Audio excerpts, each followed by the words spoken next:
Hello friends, नमस्कार and welcome to समाधान। साथियों, उम्मीद है कि आप सब अच्छे होंगे और साथ ही साथ आपकी स्टडी भी अच्छे से चल रही होगी। आगामी आपके एईडीओ परीक्षा, दारोगा की परीक्षा, बीएसएससी सीजीएल 4, इसके अलावा बीएसओ का एग्ज़ाम, इंटर लेवल का एग्ज़ाम, इन सारे एग्ज़ाम्स में करंट अफेयर्स का काफ़ी महत्वपूर्ण रोल है। हाल ही में आपने देखा कि जैसे कि रेलवे ग्रुप डी का जो एग्ज़ाम हुआ था, उसमें जहाँ पे 5 से 6 करंट अफेयर क्वेश्चन आते थे, वहाँ पे 20 से 22 प्रश्न भी आपसे पूछे गए केवल करंट अफेयर्स के। तो देखिए, डे टू डे आपके करंट अफेयर्स का रोल बढ़ते जा रहा है एग्जाम में, इसलिए भी इसको महत्वपूर्ण है अच्छे से करना। यहाँ पे हम लोग प्रतियोगिता दर्पण नवंबर मंथ का पूरा करेंगे और साथियों इस बार थोड़ा सा लेट हो चुका है, तो हम लोग दर्पण प्रतियोगिता का अगले चरण में दिसंबर का भी जल्दी कर लेंगे और जनवरी का भी जल्दी कर लेंगे। तो चैनल को सब्सक्राइब करके जुड़े रहिएगा। इसका पीडीएफ कहाँ मिलेगा हम लोग बाद में बात करेंगे, पहले यहाँ पे चलिए हम लोग शुरू करते हैं आज के प्रश्नों को। प्रतियोगिता दर्पण नवंबर का ही है। सीपी राधाकृष्णन देश के 15वें उपराष्ट्रपति निर्वाचित हुए हैं, जबकि चुनाव कौन था? तो 17वां चुनाव था। देखिए, चुनाव का 17वां कारण था कि सर्वपल्ली राधाकृष्णन और हमीद अंसारी जी, ये लोग दो दो बार उपराष्ट्रपति रह चुके हैं इस पद पर, इसलिए ये चुनाव तो 17वां था, लेकिन क्रम की बात करें तो 15वें क्रम के उपराष्ट्रपति निर्वाचित हुए हैं। उपराष्ट्रपति जगदीप धनखड़ के त्यागपत्र से ये पद खाली हुआ था। निर्विरोध चुने जाने वाले उपराष्ट्रपति कौन कौन से हैं? एग्जाम में आता है हमेशा। तो देखिए, सर्वपल्ली राधाकृष्णन ये 2 बार उपराष्ट्रपति रहे हैं, ये भी निर्विरोध चुने गए हैं। मोहम्मद हिदायतुल्ला, शंकर दयाल शर्मा, ये लोग 3 जो लिस्ट है, ये ध्यान रखिएगा, निर्विरोध चुने गए थे ये लोग। इसके बाद देखिएगा, सशस्त्र बलों का शीर्ष स्तरीय 16वां द्विवार्षिक संयुक्त कमांडर सम्मेलन कहाँ कब हुआ? 15 से 17 सितंबर 2025। और हुआ कहाँ पे? तो विजय दुर्ग, कोलकाता में हुआ। अब विजय दुर्ग देखिए, जो पुराना नाम था फोर्ट विलियम, उसी का नया नाम है विजय दुर्ग, तो ये भी ध्यान रखिएगा। तो फोर्ट विलियम यानी विजय दुर्ग में कमांडर सम्मेलन हुआ कोलकाता में। विषय क्या था? थीम तो सुधारों का वर्ष, भविष्य के लिए परिवर्तन। ये द्विवार्षिक सम्मेलन होता है। पिछला कॉन्फ्रेंस इसका कहाँ पे हुआ था? 2023 में हुआ था, भोपाल में। भारतीय सशस्त्र बल विजन 2047 दस्तावेज का अनावरण भी पीएम मोदी द्वारा किया गया था। तो इस बैठक में भारतीय सशस्त्र बल विजन 2047 दस्तावेज का अनावरण पीएम मोदी द्वारा किया गया था। इसके बाद देखिएगा, एसएसएलवी। एसएसएलवी क्या है? तो स्मॉल सैटेलाइट लॉन्च व्हीकल यानी एसएसएलवी। ये छोटे एवं कम वजन के उपग्रहों का प्रक्षेपण यान है। एसएसएलवी का व्यावसायिक स्तर पर उत्पादन किसके द्वारा किया जाता है? तो हिंदुस्तान एरोनॉटिक्स लिमिटेड के द्वारा। ठीक है, ये ध्यान रखिएगा कि एसएसएलवी का व्यावसायिक स्तर पर उत्पादन कौन करता है? तो एचएएल। अब एसएसएलवी की बात करें तो देखिए, ये 3 चरणों वाला रॉकेट है। इसमें 500 केजी तक के उपग्रह का प्रक्षेपण हो सकता है। लो अर्थ ऑर्बिट यानी कि एलईओ, पृथ्वी की निचली कक्षा में स्थापित करने हेतु इसका प्रयोग किया जाता है एसएसएलवी का, और व्यावसायिक स्तर पर इसका उत्पादन हल करता है, तो ये ध्यान रखिएगा। प्रौद्योगिकी हस्तांतरण के लिए समझौता किसके साथ हुआ है? इसरो और हल के साथ। ठीक है। In space and new space India limited, ये कौन है? तो इसरो की वाणिज्यिक इकाई है। ये परीक्षा में भी पूछ चुका है बीपीएससी के, तो ध्यान रखिएगा। पूछ दे आपसे कि इसरो का व्यावसायिक इकाई कौन कौन है? तो न्यू स्पेस और new space India limited, NSIL। ठीक है। अब INS अरावली को देखिए, यहाँ पे INS अरावली, ये नया नौसैनिक अड्डा स्थापित किया जाएगा। समुद्र से 1100 किलोमीटर दूर गुरुग्राम में यह स्थापित किया जा रहा है। यूनिट के पहले commanding officer captain Sachin Kumar Singh ने संस्कृत में मंगलचारण पाठ किया, और उद्देश्य क्या है? तो अवैध और आतंकी गतिविधियों पर नजर रखना है। अरावली को कहाँ पे किया गया है? तो ये गुरुग्राम में। ठीक है। अरावली पर्वतमाला के नाम पर इसका नामकरण किया गया है। अब देखिए यहाँ पे SOS, सस्पेंशन ऑफ ऑपरेशंस, ये अगले 1 वर्ष तक सभी ऑपरेशन स्थगित करने हेतु समझौता किया गया है। तो किसके किसके बीच हुआ है SOS? तो गृह मंत्रालय, मणिपुर सरकार व कुकी नेशनल ऑर्गेनाइजेशन के बीच में, और यूनाइटेड पीपुल्स फ्रंट शामिल है इसमें। ये नई दिल्ली में सितंबर 2025 में हस्ताक्षर हुआ। समझौता में शामिल कौन कौन है? तो मणिपुर की अखंडता बनाए रखना है इसमें, मतलब कि क्या फैसला हुआ है कि मणिपुर की अखंडता बनी रहनी चाहिए। अस्थायी शांति और स्थिरता लाने हेतु बातचीत से समाधान किया जाना चाहिए। कुकी गुटों के साथ वर्ष 2008 में ही SOS के लिए समझौता हुआ था। ठीक है, पहला समझौता 2008 में ही हुआ था और लगातार तब से चल रहा है। अब देखिएगा, तो शिक्षा मंत्रालय Akhil Bharatiya ranking NIRF, national institutional ranking framework, 4 सितंबर 2025 को शिक्षा मंत्री धर्मेंद्र प्रधान द्वारा जारी किया गया। वर्ष 2016 से प्रत्येक वर्ष इस लिस्ट को जारी किया जाता है। पहली बार इस साल सतत विकास लक्ष्य एसडीजी संस्थान यूनिवर्सिटी और श्रेणियों में शामिल किया गया है। ठीक है, यानी कि एसडीजी कैटेगरी में भी इस बार श्रेणी में बांटा गया है कॉलेजों को, यूनिवर्सिटीज़ को। संस्थानों की रैंकिंग की बात करें हम लोग तो 5 मानक के आधार पर यह जारी किया गया है। Teaching learning and resources TLR को 30% में ध्यान रखा गया है। Research and professional practice RP को 30%। ग्रेजुएशन आउटकम GO तो इसको 20%। आउटरीच एंड इंक्लूसिविटी इसको क्या रखा गया है 10%। और परसेप्शन कितना रखा गया है PR तो 10%। ओवरऑल श्रेणी में अगर फर्स्ट रैंक की बात करें हम लोग तो IIT मद्रास को प्राप्त हुआ है और 2019 से लगातार 7वीं बार IIT मद्रास ही इसमें सर्वश्रेष्ठ प्रदर्शन पे है। इसके बाद IISc बेंगलुरु है जो इंडियन साइंस इंस्टीट्यूट बेंगलुरु, तो ये सेकंड रैंक है। एम्स दिल्ली की बात करें हम लोग तो इसका 8वां रैंक है। JNU दिल्ली की बात करें तो 9th रैंक पे है और BHU वाराणसी की बात करें तो 10th रैंक पे है। अब विभिन्न श्रेणी में प्रथम देखेंगे तो देखिए विश्वविद्यालय श्रेणी में कौन 1 नंबर पे है तो IISc। ओवरऑल में कौन है मद्रास है, लेकिन अगर पूछ दे कि विश्वविद्यालय रैंकिंग में, यूनिवर्सिटी रैंकिंग में प्रथम कौन है तो ये आपका IISc है बेंगलुरु। कॉलेज की श्रेणी में अगर बात करें तो हिंदू कॉलेज दिल्ली है। शोध संस्थान के बात करें तो IISc बेंगलुरु है। नवाचार में कौन है तो IIT मद्रास है। और ओपन यूनिवर्सिटी में पहला रैंक किसका है तो इग्नू का है। तो देखिए ये अपने अपने क्षेत्र के प्रथम है, ध्यान रखिएगा। सिम्बियोसिस स्किल एंड प्रोफेशनल ये किस में है तो कौशल विश्वविद्यालय में 1 नंबर पे कौन है तो सिम्बियोसिस स्किल एंड प्रोफेशनल। और SDG संस्थान में कौन 1 नंबर पे है तो आपका IIT मद्रास है। प्रबंधन में कौन है तो IIM अहमदाबाद है। और फार्मेसी में कौन है तो जामिया हमदर्द दिल्ली है। और लॉ में बात करें हम लोग तो लॉ में कौन है national law school of India university Bengaluru विधि में ही है। वास्तुकला में आपका कौन सा 1 नंबर पे है तो IIT रुड़की है। और कृषि में बात करें तो भारतीय कृषि अनुसंधान संस्थान IARI दिल्ली ये 1 नंबर पे है। अब आइए बढ़ते हैं हम लोग QS रैंकिंग 2026 की। तो ये कौन जारी करता है तो क्वाकरेली साइमंड्स लंदन द्वारा ये जारी किया जाता है। विश्व के शीर्ष 359 प्रबंधन संस्थानों की रैंकिंग ये जारी की गई है QS रैंकिंग 2026 में। 17 सितंबर 2025 को जारी हुआ। इसमें भारत की तरफ से अगर बात करें हम लोग टॉप 100 में कौन कौन है तो यहाँ पे टॉप 100 में 3 है। बेंगलुरु IIM बेंगलुरु कौन है तो 52वां स्थान आया है। IIM अहमदाबाद का 58वां रैंक है। IIM कोलकाता का 64वां रैंक है। ठीक है, और टोटल 359 में 14 भारतीय संस्थान शामिल है, लेकिन टॉप 100 में कौन है तो यही 3 है। इसमें भी भारत की तरफ से टॉप कौन है तो IIM बेंगलुरु जिसका 52वां स्थान है ऑल ओवर वर्ल्ड में। विश्व का शीर्ष बिजनेस स्कूल तो विश्व का शीर्ष बिजनेस स्कूल कौन सा है इसमें तो Wharton school of the university of Pennsylvania America का है। तेजस विमान देखिए हल्का लड़ाकू तेजस विमान light combat aircraft LCA MK-1A है। 97 तेजस विमान हेतु हिंदुस्तान एरोनॉटिक्स लिमिटेड के साथ सितंबर 2025 में 62,370 करोड़ रुपए का अनुबंध हुआ है। 68 एक सीट वाला व 29 ट्विन सीटर होगा ये में तेजस, यानी जो तेजस होगा 68 तो केवल 1 सीट वाला रहेगा और 29 इसमें से ट्विन सीट वाला रहेगा। अब देखिए इसमें बात करें हम लोग 2027 से 28 से डिलीवरी इसका शुरू होकर 6 वर्षों में पूरी होगी। 64% से अधिक स्वदेशी सामग्री से ये निर्मित है। नोट में याद रखिएगा कि पूर्व में हिंदुस्तान एरोनॉटिक्स लिमिटेड के साथ 2021 में 83 तेजस का अनुबंध हुआ था। अब चूंकि 97 का हो चुका है तो 97 प्लस 83 कितना हो गया 180 तेजस का IAF यानी इंडियन एयरफोर्स के लिए हल के साथ अनुबंध किया गया है।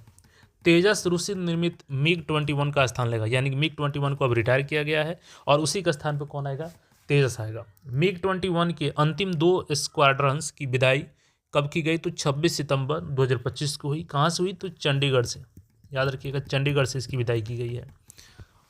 अब देखिएगा यहाँ पे तो समुद्र प्रदक्षिणा अभियान है क्या तो देखिए तीनों सेनाओं की 10 महिला अधिकारी दल है इसमें शामिल और INS त्रिवेणी के साथ 9 माह की समुद्री यात्रा पर ये लोग निकले हैं। 11 सितंबर 2025 को गेटवे ऑफ इंडिया मुंबई से प्रारंभ हुआ अभियान और अभियान के नेता कौन है तो कर्नल अनुजा बरूडकर है। कौन है कर्नल अनुजा बरूडकर। और अभियान के उप नेता कौन है तो स्क्वाड्रन लीडर श्रद्धा P राजू हैं। देखिए 26,000 समुद्री मील की दूरी तय होगी इसमें और भूमध्य रेखा को 2 बार पार करेंगे ये लोग। 4 अंतर्राष्ट्रीय बंदरगाह दौरा करेंगे ये लोग। इसमें कौन कौन है फ्रेमेंटल ऑस्ट्रेलिया का है, लिटिलटन न्यूजीलैंड का है, पोर्ट स्टेनली कहाँ का है, कनाडा का है, और केप टाउन दक्षिण अफ्रीका। इन चारों बंदरगाहों को ये लोग क्रॉस करेंगे अपनी यात्रा के दौरान। और 3 प्रमुख यहाँ पे Cape Leeuwin, Cape Horn, Cape good of hope का चक्कर लगाएंगे, यानी तीनों का चक्कर लगाएंगे। ठीक है, तो ये चीज़ें ध्यान रखिएगा। और विश्व के पहले त्रिसेवा महिला जल यात्रा को रक्षा मंत्री राजनाथ सिंह हरी झंडी दिखाकर रवाना किए। यानी कि पूरे विश्व में ये त्रिसेवा महिला जल यात्रा प्रथम है जो कि भारत कर रहा है। और इसका नाम क्या रखा गया है, तो समुद्र प्रदक्षिणा अभियान। ये सारे पॉइंट इसमें याद रखिएगा आप लोग। अब देखिए 2 अक्टूबर 2014 से 29 मई 2025 के दौरान 2 नए सैनिक अधिकारी स्वदेशी निर्मित नौसैनिक नौकायान पोत INSV तारिणी से समुद्र के रास्ते पृथ्वी के चक्कर लगाए। यानी इसके पहले अगर हम लोग बात करें तो 2 अक्टूबर 2024 से 29 मई 2025 के दौरान 2 नौसैनिक अधिकारी थे, और वो स्वदेशी निर्मित नौसैनिक नौकायान पोत से, जिसका नाम है INSV तारिणी, इसका समुद्र का चक्कर लगाया था।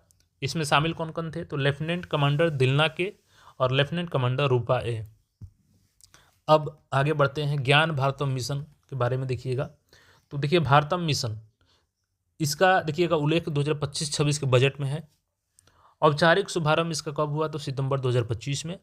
भारत की प्राचीन पांडुलिपियों में बिखरे ज्ञान संरक्षित करना, इसका उद्देश्य क्या है ज्ञान भारतम मिशन का, कि जो भी पांडुलिपि है उसमें जो बिखरे हुए ज्ञान है उसको संरक्षित करना।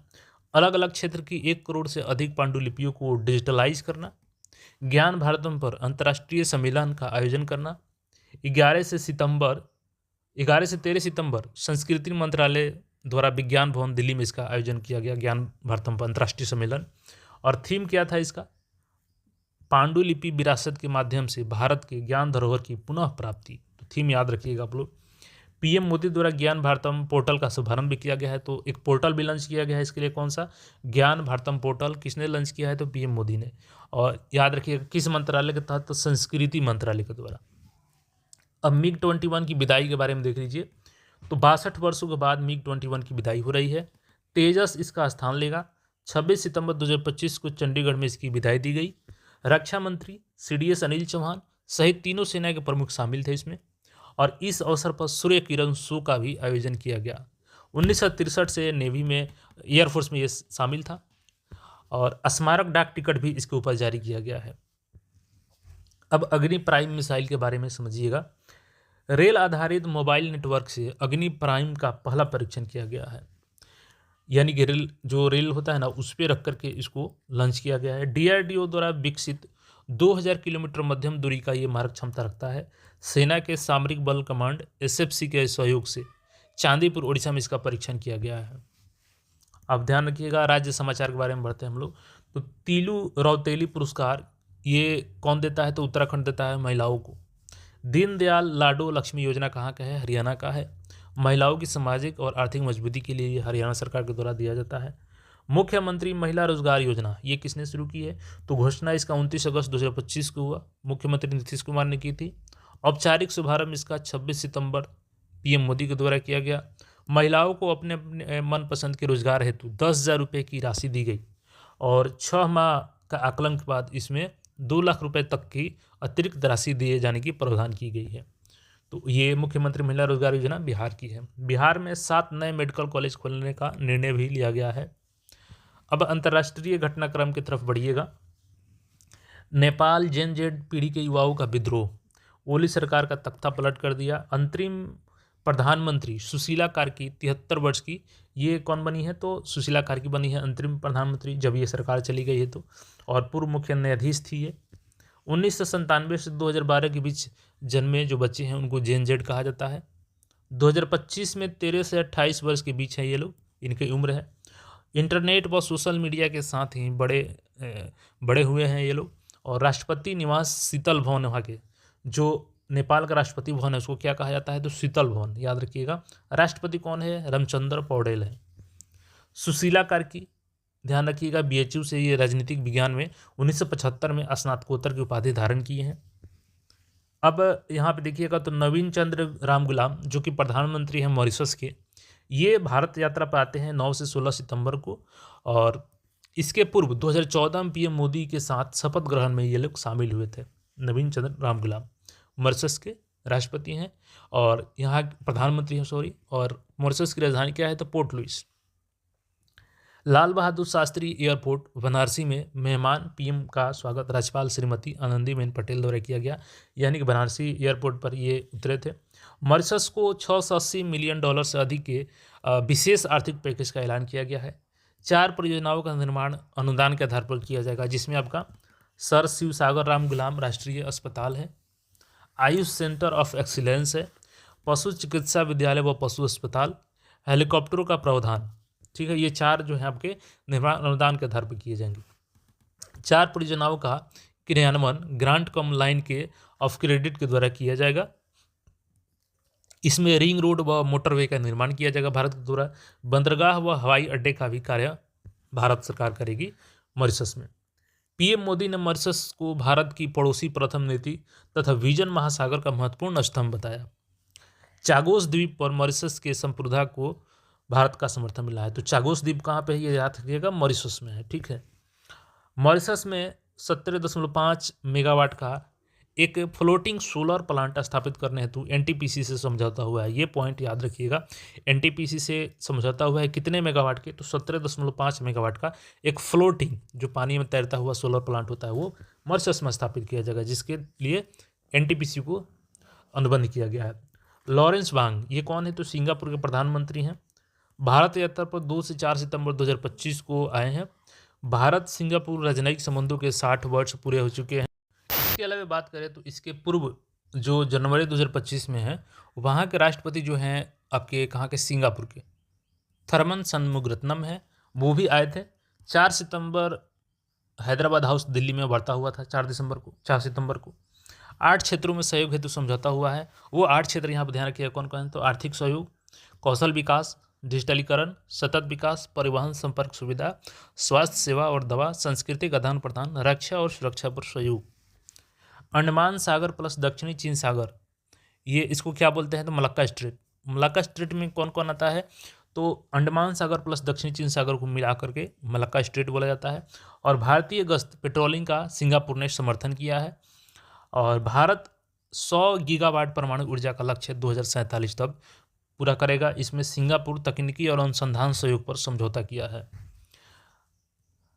नहावा सेवा बंदरगाह मुंबई पोर्ट पर नए टर्मिनल का संयुक्त रूप से दोनों मेहमान प्लस भारत के प्रधानमंत्री ने उद्घाटन किया है। पोर्ट ऑफ सिंगापुर अथॉरिटी ने $1 अरब अमेरिकी निवेश का किया है ज्ञापन। ठीक है, अब फिलिस्तीन मामला पे यहाँ पे नजर डालिए। द्विराज्य समाधान का भारत का समर्थन हुआ है। और न्यूयॉर्क घोषणा पत्र, देखिए न्यूयॉर्क घोषणा पत्र क्या है, तो ये फ्रांस द्वारा यूएनओ में पेश किया गया है। और इसमें इजराइल और फिलिस्तीनियों के बीच शांतिपूर्ण द्विराज्य समाधान पर चर्चा किया गया है।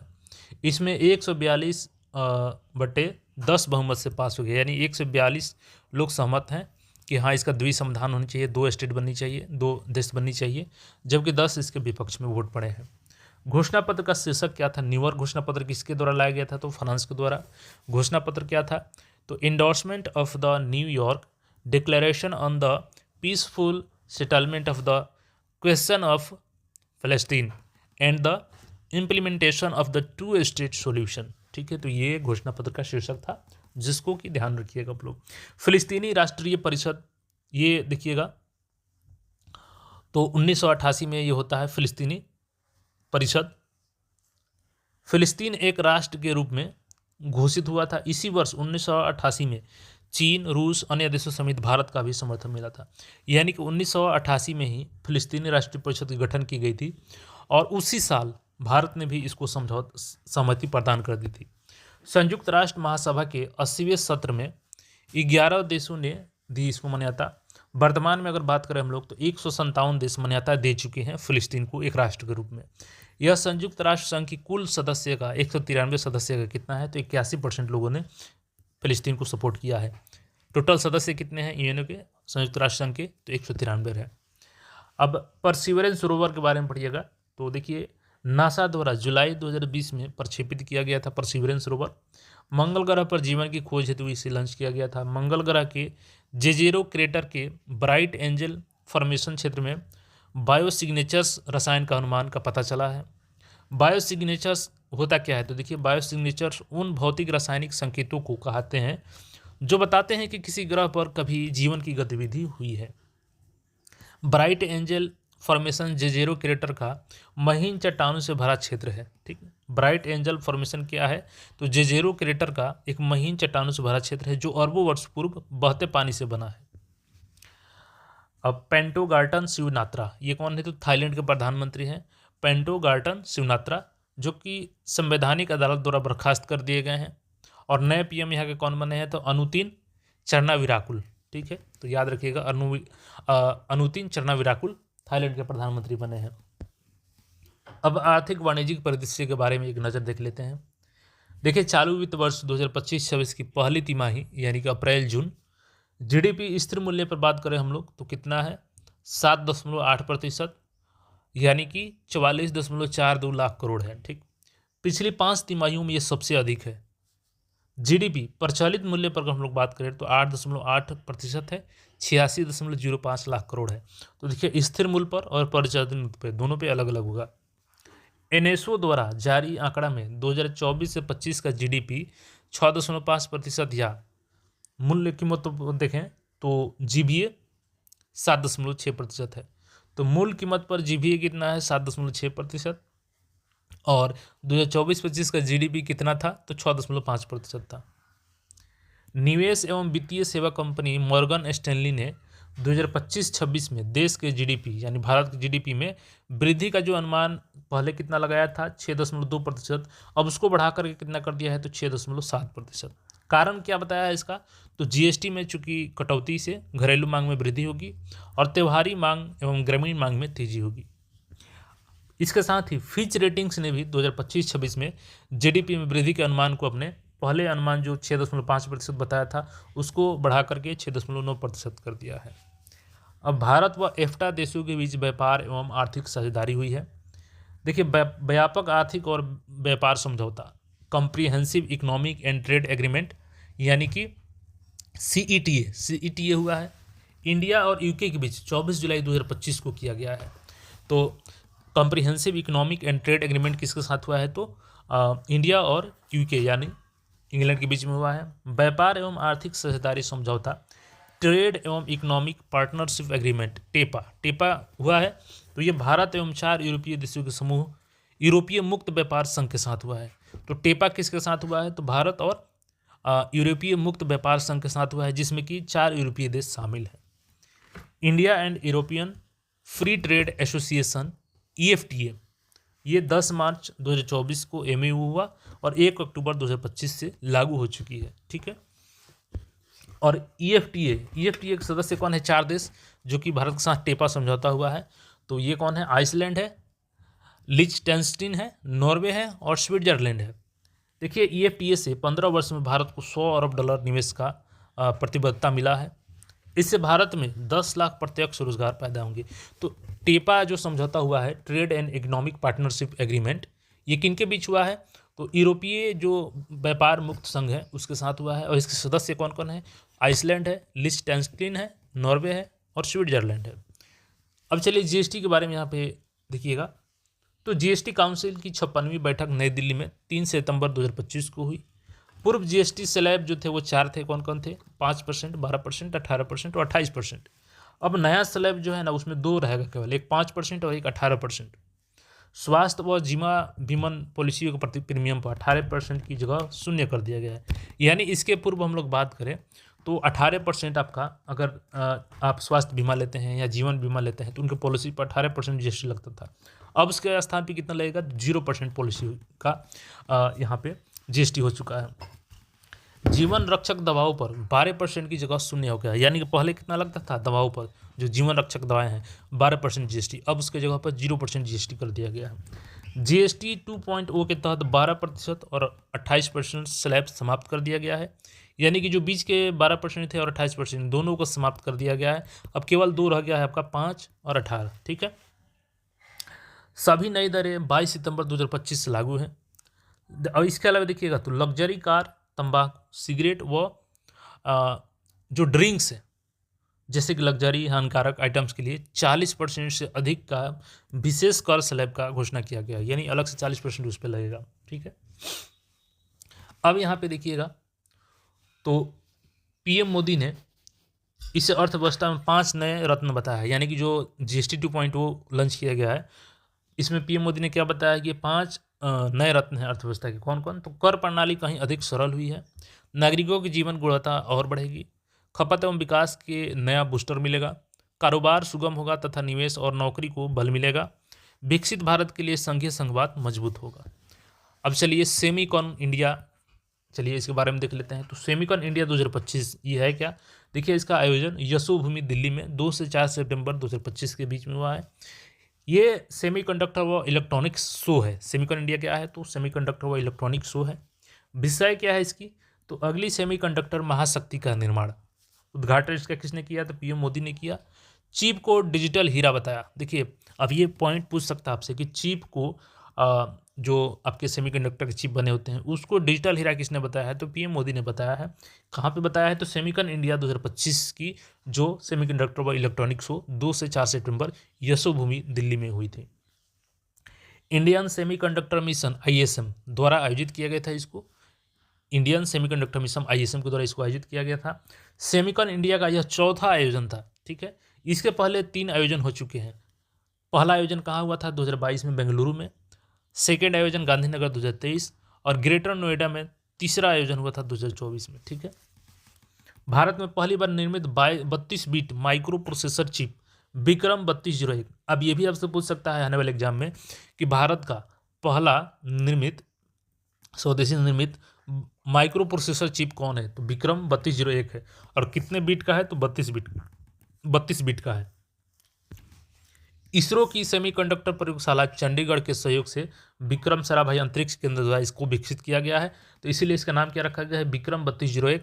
बनाया कहाँ गया है? तो इसरो की सेमीकंडक्टर प्रयोगशाला चंडीगढ़ के सहयोग से विक्रम साराभाई अंतरिक्ष केंद्र के द्वारा विकसित किया गया है। प्रयोग इसका देखिए कहाँ कहाँ होता है।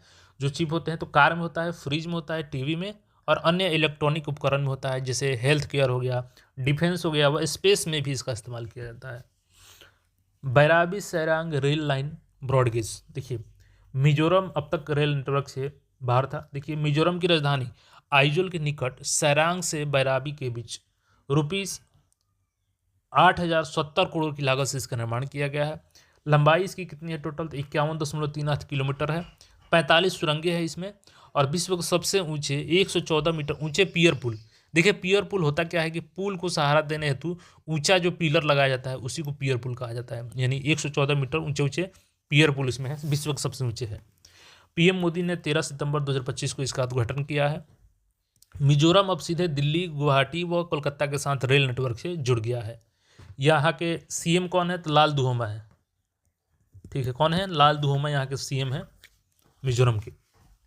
अब देखिएगा H1B वीज़ा ये क्या है? तो $1,00,000 अमेरिकी मूल्य द्वारा निर्धारित किया गया है।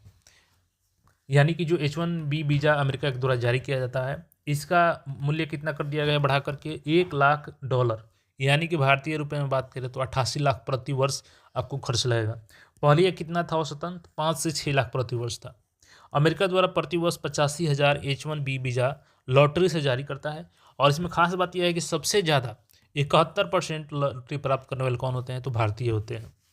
भारत का अंतर्राष्ट्रीय समुद्र तल प्राधिकरण ISA से समझौता हुआ है।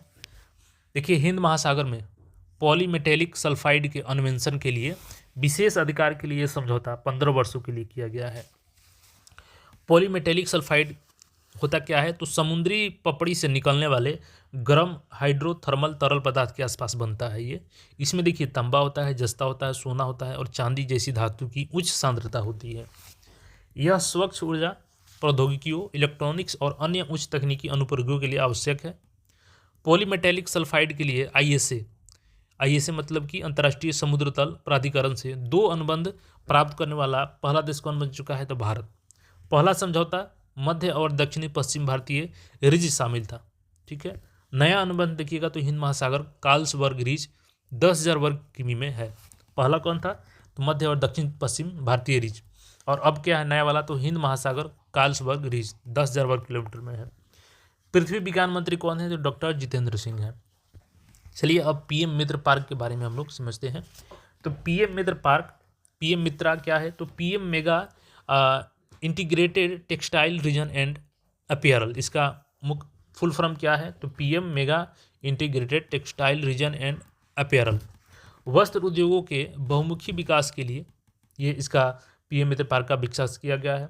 7 प्रस्तावित पीएम मित्र पार्क में पहला मध्य प्रदेश के धार जिले के बदनावर के भैंसोला गांव में हुआ है। तो धार जिले में ये चूँकि 7 बनाए जाने हैं अलग अलग जगहों पर पूरे इंडिया में, तो इसमें से पहला ये मध्य प्रदेश में स्थापित किया गया है धार जिले में पीएम मित्र पार्क। 21 से 58 एकड़ में विस्तृत है और ख़ास बात यह है कि एक ही स्थान पर आपको कटाई, बुनाई, प्रोसेसिंग, प्रिंटिंग व परिधान निर्माण किया जाएगा। 5 विजन पर यह आधारित है, यानी कि फर्म से फाइबर, फाइबर से फैक्ट्री, फैक्ट्री से फैशन, फैशन से फॉरेन। ये 5 विजन है इंडिया के। अब देखिएगा NSSTA national statistical system training academy, ये क्या है, तो ये ग्रेटर नोएडा में स्थित है। सांख्यिकी और कार्यक्रम कार्यान्वयन मंत्रालय के अधीन एक प्रशिक्षण अकादमी है ये, और कहाँ पर स्थित है, ग्रेटर नोएडा में। देश, राज्य, केंद्र शासित प्रदेशों सहित एशिया प्रशांत क्षेत्र के विकासशील देशों के कर्मियों को प्रशिक्षण प्रदान करने का काम करता है ये NSSTA, जो ग्रेटर नोएडा में स्थित है। अब अपॉइंटमेंट्स 2025 नवंबर का देख लीजिए। अमित खरे कौन बने हैं, तो उपराष्ट्रपति राधाकृष्णन के सचिव बने हैं। प्रदीप कुमार प्रजापति ये अखिल भारतीय आयुर्वेद संस्थान के निदेशक नियुक्त किए गए हैं। श्रीनिवास इंजेती ये NSE के चेयरमैन बने हैं, नेशनल स्टॉक एक्सचेंज के। दीपक मित्तल तो संयुक्त अरब अमीरात में भारत के नए राजदूत नियुक्त किए गए हैं। RBI पूर्व गवर्नर उर्जित पटेल, देखिए उर्जित पटेल अंतर्राष्ट्रीय मुद्रा कोष में निदेशक मंडल में भारत की ओर से कार्यकारी अध्यक्ष बनाए गए हैं। भारत के साथ ही ये बांग्लादेश, भूटान व श्रीलंका का भी प्रतिनिधित्व करेंगे। तो ये ध्यान रखिएगा, पूछ सकता है एग्जाम में कि भारत के अलावा उर्जित पटेल किसके लिए कार्यकारी निदेशक के रूप में अंतर्राष्ट्रीय मुद्रा कोष IMF में कार्य करेंगे, तो बांग्लादेश, भूटान व श्रीलंका का।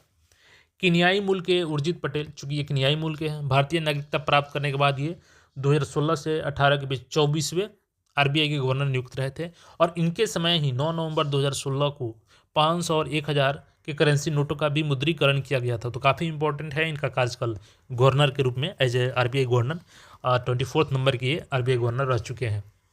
तो नोटबंदी इन्हीं के समय में हुआ था। जनरल अनिल चौहान CDS है, कौन है, तो इनका कार्यकाल 30 मई 2026 तक के लिए इनका कार्यकाल विस्तारित कर दिया गया है। CDS जो जनरल अनिल चौहान जी हैं। विवेक गुप्ता तो इंडियन न्यूज़पेपर सोसाइटी के इनको अध्यक्ष चुना गया है। कमलेश बजाज तो ABC के चेयरमैन बनाए गए हैं। सेबेस्टियन लेकोर्नू कौन है, तो फ्रांस के नए प्रधानमंत्री नियुक्त किए गए हैं सेबेस्टियन लेकोर्नू। प्रेसिडेंट वहाँ के कौन है फ्रांस के, तो इमैनुअल मैक्रोन है। ठीक है, अब महत्वपूर्ण पुरस्कार और सम्मान की बात कर लेते हैं। तो चलिए पुरस्कार देख लेते हैं। राष्ट्रीय शिक्षक पुरस्कार 2025 5 सितंबर 2025 को राष्ट्रपति द्रौपदी मुर्मू द्वारा इसका वितरण किया गया है। विज्ञान भवन दिल्ली में देश भर से चयनित 45 शिक्षकों को इस सम्मान से सम्मानित किया गया है। दादा साहब फाल्के पुरस्कार 2023, चूँकि 2025 में मिला है, लेकिन किस वर्ष के लिए, 2023 के लिए मिला है। सिनेमा जगत का सर्वोच्च राष्ट्रीय पुरस्कार है। मलयालम फिल्म के सुपरस्टार मोहनलाल को 2023 के लिए दिया गया है। 71वें राष्ट्रीय फिल्म पुरस्कार वितरण समूह में राष्ट्रपति द्वारा नई दिल्ली में इसको वितरण किया गया। पहला कब मिला था, तो 1969 में। किसको मिला था, श्रीमती देविका रानी को।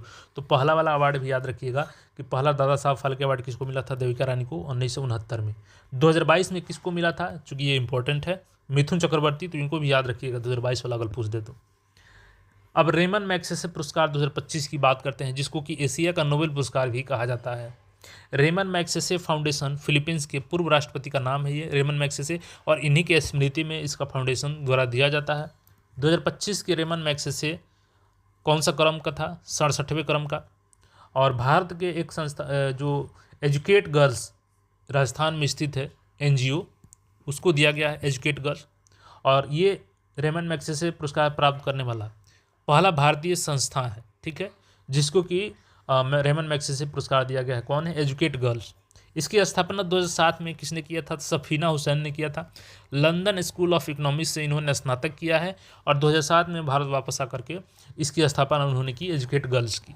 देखिए एजुकेट गर्ल्स करता क्या है कि स्कूल बीच में जो छोटी छोटी बच्चियाँ हैं उनको शिक्षा से जोड़ने हेतु ये कार्य करता है। इसके अलावा एजुकेट गर्ल्स के अलावा 2 अन्य संस्थानों को मिला है, जिसमें बिलानु एवा ये फ्लेवियानो एंटोनियो एक फिलीपींस गरीबों के लिए उत्थान के लिए कार्य करते हैं, इनको दिया गया है। इसके बाद शाहीना अली जो कि मालदीव की हैं, ये पर्यावरणविद है, इनको भी दिया गया है, तो ये भी ध्यान में रखिएगा। रेमन मैग्सेसे पुरस्कार की स्थापना कब की गई थी? 1957 में। प्रथम पुरस्कार 31 अगस्त 1958 को दिया गया था। और प्रथम पुरस्कार पाने वाले में ये इंपॉर्टेंट है, भारत की तरफ से कौन थे? विनोबा भावे पहले भारतीय हैं, और पहला रेमन मैग्सेसे पुरस्कार भी इनको मिला है 31 अगस्त 1958 को, तो ये ध्यान में रखेंगे। और अब तक बात करें हम लोग, तो भारत में कुल 59 व्यक्तियों और एक संस्था मिला करके टोटल 60 पुरस्कार भारत को मिल चुका है, तो भारत सेकंड नंबर पे है। और फिलीपींस 66 के बाद यहाँ पे देखिएगा, फिलीपींस एक नंबर स्थान है, फिलीपींस को सबसे अधिक 66 मिले हैं, भारत को 60 मिले हैं, जिसमें से 59 तो व्यक्ति हैं और एक संस्था एजुकेट गर्ल्स है जो कि पहली बार मिला है। देखिए इसके अलावा इंपॉर्टेंट है किनको किनको मिला है, तो जयप्रकाश नारायण 1965 में मिल चुका है, बिहार विभूति रहे हैं, तो इनको याद रखिएगा, बिहार के लिए इंपॉर्टेंट है लोकनायक जयप्रकाश नारायण। अरविंद केजरीवाल को 2006 में मिल चुका है। सोनम वांगचुक चूँकि अभी जेल में बंद है, तो उनको 2018 में मिला था, ये भी इंपॉर्टेंट है। रवीश कुमार जो कि वरिष्ठ पत्रकार हैं, इनको भी 2019 में दिया गया था। अब टाइम पत्रिका का किड ऑफ द ईयर सम्मान ये तेजस्वी मनोज को मिला है। ये कौन है? तो भारतीय मूल के हैं, 17 वर्षीय हैं।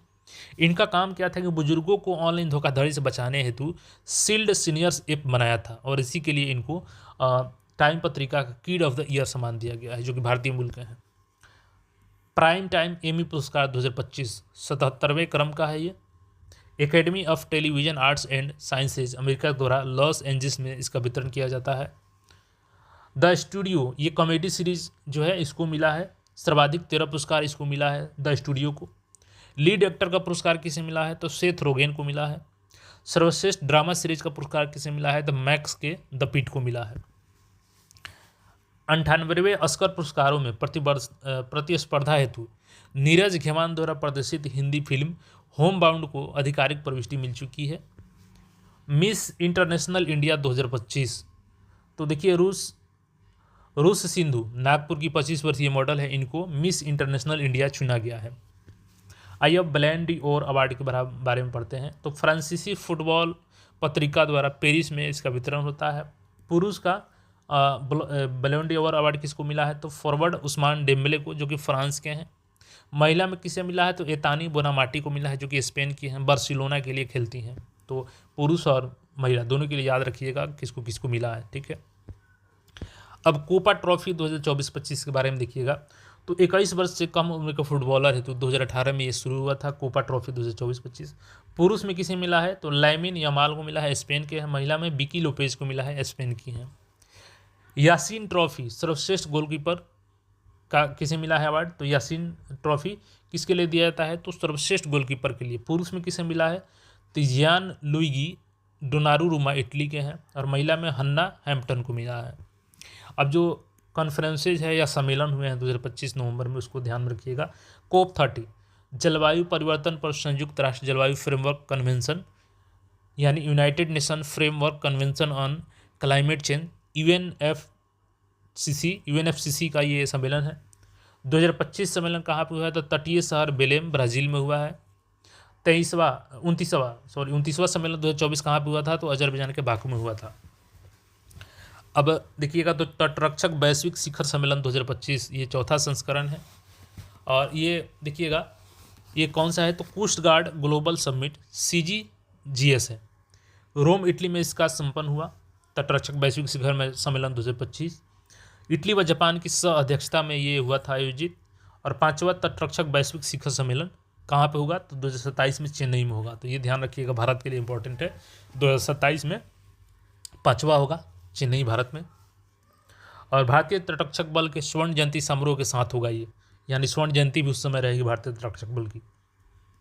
अंतर्राष्ट्रीय तटरक्षक बेड़े का निरीक्षण व वैश्विक तटरक्षक संगोष्ठी का भी आयोजन होगा 5वें संस्करण में इसके। अब जो निधन हुए हैं, जो महत्वपूर्ण व्यक्ति हैं, उनको देखिएगा। जुबिन गर्ग जो कि असम के साथ साथ बंगाल में भी मशहूर गायक व संगीतकार थे। सिंगापुर में एक द्वीप में तैराकी के दौरान इनकी मृत्यु हो गई। डिकी बर्ड देखिएगा तो प्रतिष्ठित क्रिकेट अंपायर थे, ये इंग्लैंड के थे, इनका भी निधन हो गया है। 23 सितंबर को अब आयुर्वेद दिवस मनाया जाएगा। इससे पूर्व यह दिवस धनतेरस के दिन मनाया जाता था। 23 सितंबर को सांकेतिक भाषा दिवस मनाया जाएगा।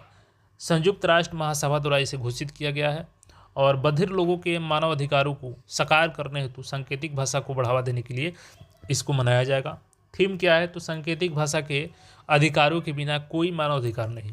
अब जो इम्पोर्टेंट बुक्स हैं 2000 नवंबर 25 के, तो ट्रूथ विदाउट एपोलॉजी किसके हैं? तो आचार्य प्रशांत के हैं। 12 years my messed of love story किसका है? तो चेतन भगत का है। विकसित भारत इंडिया @247 ये कौन है? तो आदित्य पीटी लिखे हैं इसको, ठीक है। हैप्पीनेस हैपेंस तो ये कौन? रवीन सिंह लिखे हैं।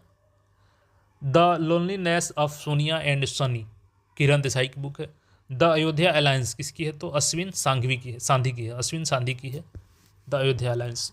अब जो विविध प्रश्न है उसको देख लीजिए। संयुक्त सैन्य अभ्यास मैत्री का 14वां संस्करण भारत और थाईलैंड के बीच हुआ। कहाँ पर हुआ? तो मेघालय में किया गया। 2006 में इसकी शुरुआत हुई थी। 13वां संस्करण 2024 में थाईलैंड में हुआ था। आतंकवाद रोधी अभियानों पर यह केंद्रित है।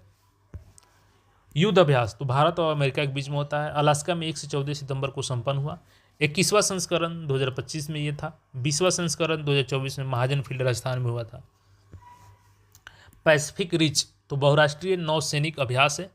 सिंगापुर की मेजबानी में दक्षिणी चीन सागर में चांगी नेवल बेस पर आयोजित किया गया है। भारत की तरफ से स्वदेशी निर्मित डाइविंग सपोर्ट वेसल INS निस्तार इसमें भाग लिया।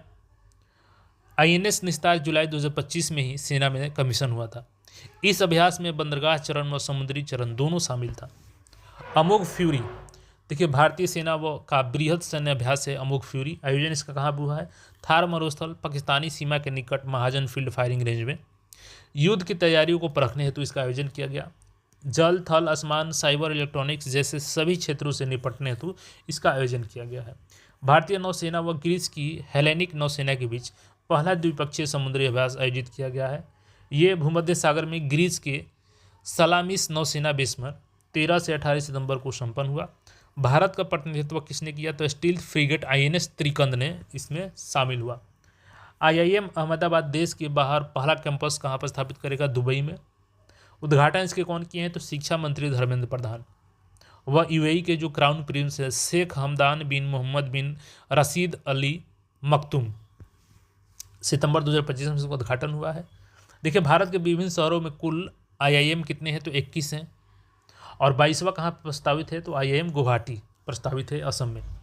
भारतीय संस्थान जो कि देखिएगा दुबई में कौन कौन है? तो मणिपाल यूनिवर्सिटी है दुबई में, सिम्बियोसिस यूनिवर्सिटी दुबई में है, MIT यूनिवर्सिटी दुबई में है, बिट्स पिलानी कैंपस दुबई में। ये चारों अपना कैंपस ऑलरेडी दुबई में स्थापित किए हैं। IIT दिल्ली की बात करें हम लोग तो विदेश में इनका कैंपस कहाँ पे है? तो अबू धाबी में है UAE में। और IIT मद्रास का कैंपस कहाँ है? तंजानिया में है, विदेशी कैंपस, ये याद रखिएगा। भूपेन हजारिका जन्म शताब्दी 13 सितंबर 2025 को मनाया गया। PM मोदी द्वारा ₹100 का स्मारक सिक्का भी जारी किया गया है। जन्म इनका 8 सितंबर 1926 को तिनसुकिया असम जिला के सादिया में हुआ था। भारत रत्न से ये सम्मानित है। संगीत जगत के दिग्गज रह चुके हैं। वर्ल्ड फूड इंडिया 2025 तो विश्व खाद्य भारत 2025 इसका चौथा संस्करण का आयोजन किया गया है। आयोजन देखिएगा इसका तो 25 से 28 सितंबर प्रगति मैदान में भारत मंडपम नई दिल्ली में। उद्घाटन इसका PM मोदी ने किया है। देखिए इसका उद्घाटन PM मोदी ने किया। खाद्य प्रसंस्करण उद्योग मंत्री कौन है? चिराग पासवान है। विषय क्या था? तो समृद्धि के लिए प्रसंस्करण, प्रोसेसिंग फॉर प्रोस्पेरिटी। उद्देश्य क्या है? तो इस क्षेत्र के उत्पादकों, खाद्य प्रसंस्करणकर्ताओं, निर्यातकों, आयातकों, निवेशकों एवं अन्य हितधारकों को एक मंच पर लाना।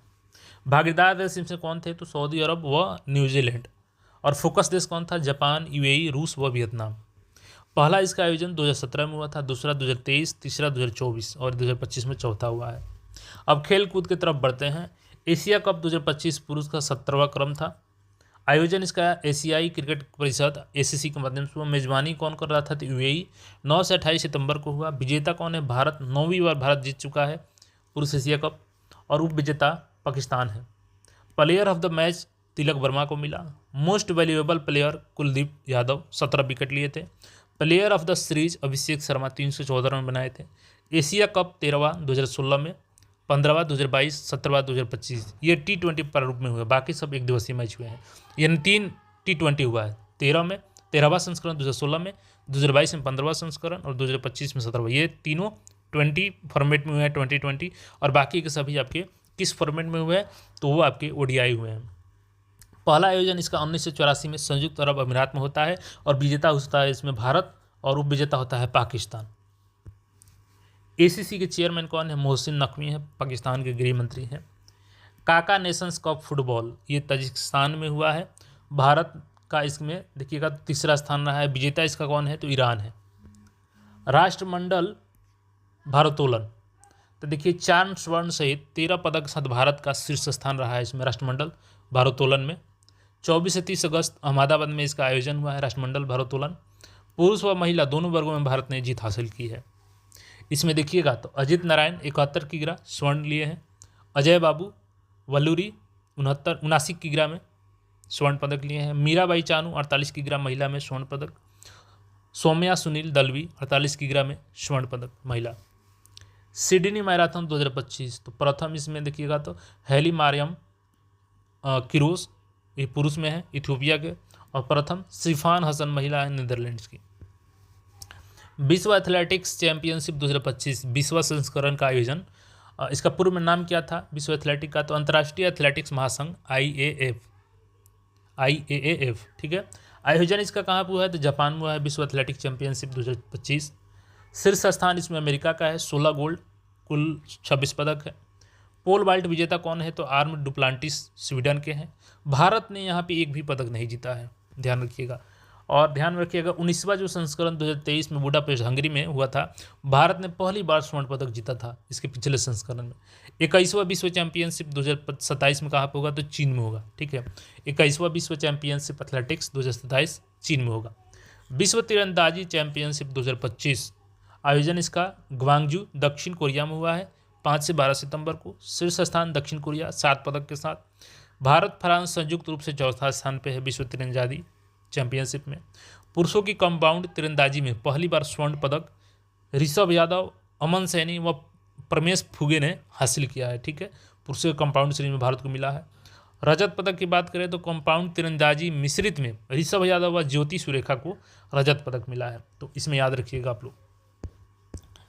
विश्व बैडमिंटन चैंपियनशिप 2025 का 29वां संस्करण विश्व बैडमिंटन महासंघ BMF के तत्वाधान में 25 से 31 अगस्त 2025 को पेरिस में आयोजित किया जाता है। भारत इसमें कांस्य पदक बात करें तो पुरुषों की युगल स्पर्धा सात्विक साईराज, रैंकी रेड्डी व चिराग शेट्टी ने जीता है। ये लोग अब तक 2 बार जीत चुके हैं। पुरुषों का एकल खिताब सीयूकी चिन ने जीता है। हार किसका हुआ है? नलाउत विटिड, ठीक है।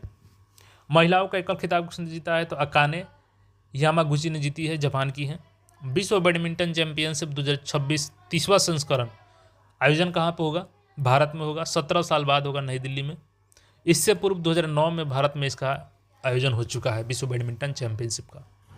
विश्व बैडमिंटन चैंपियनशिप इतिहास, अगर इतिहास के बारे में देखें भारत के संदर्भ में, तो भारत के लिए पहली बार कोई पदक कांस्य पदक जीता था किसने? तो प्रकाश पादुकोण ने 1983 में। भारत के लिए एकमात्र स्वर्ण पदक अभी तक किसने जीता है? 2019 में PV सिंधु ने जीता है विश्व बैडमिंटन चैंपियनशिप में। रजत पदक की बात करें तो साइना नेहवाल ने 2015 में जीता, और पुरुषों में पहली बार रजत पदक किदाम्बी श्रीकांत ने 2021 में जीता। देखिए भारत अब तक 1 स्वर्ण 4 रजत व 10 कांस्य सहित 15 पदक विश्व बैडमिंटन चैंपियनशिप में जीत पाया है। हांगकांग ओपन 2025, तो सभी खिताब विजेता कौन है? तो चीन है। भारत के लक्ष्य सेन उप विजेता रहे हैं पुरुष एकल में। सात्विक चिराग की जोड़ी उप विजेता रही है। चाइना मास्टर्स सात्विक चिराग इसमें भी उप विजेता ही रहे हैं। महिलाओं के अंतर्राष्ट्रीय मैचों में सबसे तेज शतक किसने लगाया? तो मेग लेनिंग जो कि ऑस्ट्रेलिया के हैं, और सेकेंड नंबर पर इनके बाद दूसरी सबसे तेज शतक स्मृति मंधाना भारत की हैं। दिल्ली में 20 सितंबर 2025 को ऑस्ट्रेलिया के विरुद्ध इन्होंने शतक लगाया।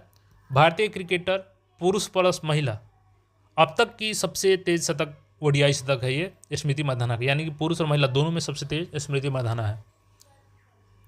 दुलीप ट्रॉफी 2025-26 62वां संस्करण BCCI का प्रथम श्रेणी का घरेलू क्रिकेट है। विजेता कौन है? मध्य क्षेत्र। उप विजेता कौन है? दक्षिणी क्षेत्र। टेनिस की बात करें तो US ओपन 2025 इसका आयोजन न्यूयॉर्क सिटी 24 अगस्त से 7 सितंबर 2025 को हुआ। पुरुष एकल खिताब इसका किसने जीता है? तो कार्लोस अलकराज स्पेन के हैं। उप विजेता कौन है? यानिक सिनर, इटली के हैं। महिला का एकल खिताब यूएस ओपन का आर्यना सबलेंका बेलारूस की है। उप विजेता अमंडा एनीसिमोवा है, अमेरिका की। लगातार 2 बार यूएस ओपन जीतने वाली पहली महिला खिलाड़ी कौन है? तो आर्यन सबलेंका है, बेलारूस की। लगातार 2 बार यूएस ओपन जीती है इन्होंने, आर्यन सबलेंका। अब कुश्ती की बात करें हम लोग तो देखिए, कुश्ती में विश्व कुश्ती चैंपियनशिप 2025 आयोजन इसका कहाँ हुआ है? द जगरेव, क्रोएशिया में, सितंबर 2025 में। शीर्ष स्थान किसका है? जापान का, 7 स्वर्ण, कुल 13 पदक। भारत केवल 1 कांस्य पदक जीता है इसमें, अंतिम बंगाल ने 53 केजी में जीता है। एशिया कप हॉकी 2025 12वां संस्करण था। आयोजन इसका कहाँ पर हुआ है? तो बिहार, राजगीर में। 20 अगस्त से 7 सितंबर 2025 को आयोजन हुआ। विजेता इसमें भारत है, 4 बार भारत जीत चुका है। उप विजेता दक्षिण कोरिया है। और इसमें याद रखिएगा नरसिम्हा आपका इसमें इसका, चलिए इसको छोड़िए, हम इसको आगे कंफर्म कर देंगे। नरसिम्हा मैं कंफर्म करके बताता हूँ आपको। टूर्नामेंट का सर्वश्रेष्ठ खिलाड़ी कौन है? अभिषेक नैन है, भारत की तरफ से। सर्वश्रेष्ठ गोलकीपर कौन है? तो जाई ह्योन, दक्षिण कोरिया के हैं। भारतीय कप्तान हरमनप्रीत सिंह। कोच कौन थे? तो क्रेग फुलटन थे। कप्तान कौन थे? हरमनप्रीत सिंह। और कोच कौन थे? तो क्रेग फुलटन। अब मुक्केबाजी में देख लीजिए, विश्व मुक्केबाजी चैंपियनशिप 2025 विश्व बॉक्सिंग की नई संस्था वर्ल्ड बॉक्सिंग के द्वारा पहला चैंपियनशिप का आयोजन लिवरपूल, इंग्लैंड में किया गया। शीर्ष स्थान कजाकिस्तान का है, 7 स्वर्ण 10 पदक है। भारत का तीसरा स्थान रहा है, 4 पदक जीते हैं भारत। मीनाक्षी हुडा 48 किग्रा में स्वर्ण पदक है। जैस्मिन लैम्बोरिया 57 किग्रा में स्वर्ण पदक है। देखिएगा नुपुट सेयोरन 80 किग्रा में कांस्य पदक है। पूजा रानी 80 किग्रा में रजत है। अब साइंस टेक में देख लीजिए, विज्ञान और प्रौद्योगिकी में WHO द्वारा दवाओं की संशोधित सूची है ये। आवश्यक दवाओं की सूची EML है, और बच्चों की आवश्यक दवाओं की सूची को EMLC कहा जाता है। ठीक है, 150 से अधिक देशों में EML अपनाई गई है। देखिए, EML सरकारों को खरीद, स्वास्थ्य बीमा और रीइन्वेस्टमेंट योजनाओं को मार्गदर्शन करती है। वर्तमान में EML 523 और EMLC संख्या कितनी है? 374 है। विश्व भर में मौत का दूसरा प्रमुख कारण कौन सा है? तो कैंसर है। प्रतिवर्ष 1 करोड़ लोगों की मौत हो जाती है कैंसर से। कैंसर का प्रमुख दवा यहाँ पर देखिएगा तो PD-L1 का लिस्ट दिया गया है WHO द्वारा। उदाहरण के रूप में देखिएगा तो पेम्ब्रोलीजुमैब, ये जो कि गर्भाशय, ग्रीवा, कोलोन और फेफड़ों कैंसर के लिए यूज किया जाता है। विकल्प के रूप में एटेजोलीजुमैब, सेमीलिपिव। ये देखिएगा BPSC में भी अब क्वेश्चन पूछा जा रहा है कि इस बीमारी में कौन सा दवा यूज़ किया जाता है, तो ये पूछा जा सकता है आपसे।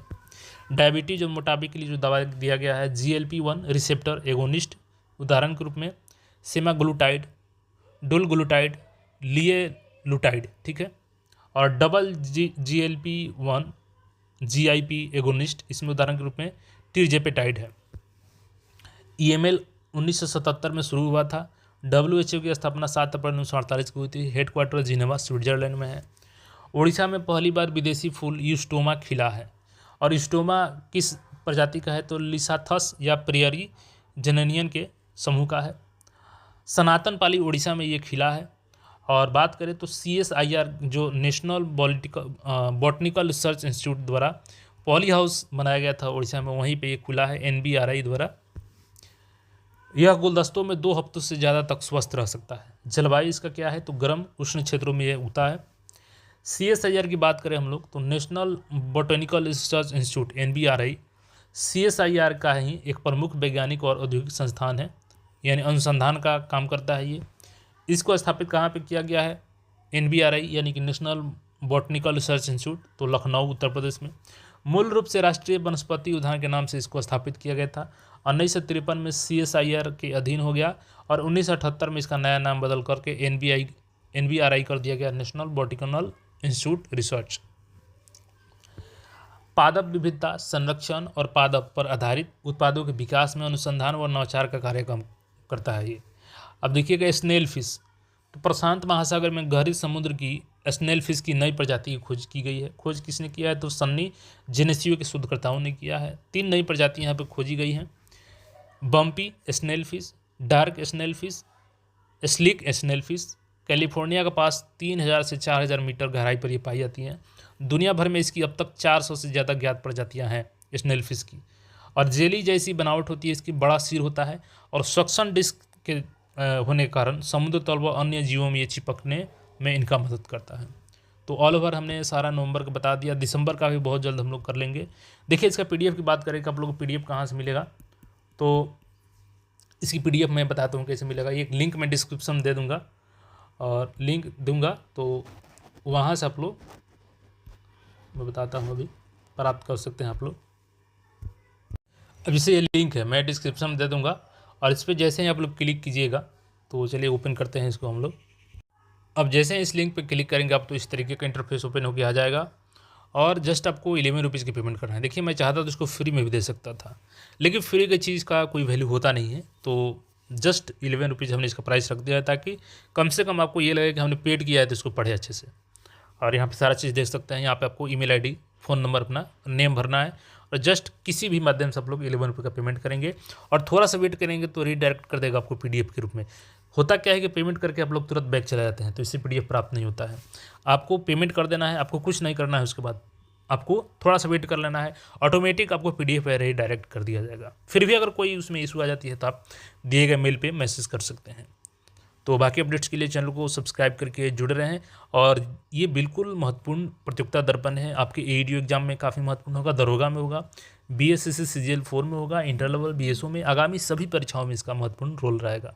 पिछला सीरीज भी हमने ऑलरेडी करा रखा है और दिसंबर का भी जल्द करा देंगे। तो जुड़े रहें चैनल से। धन्यवाद।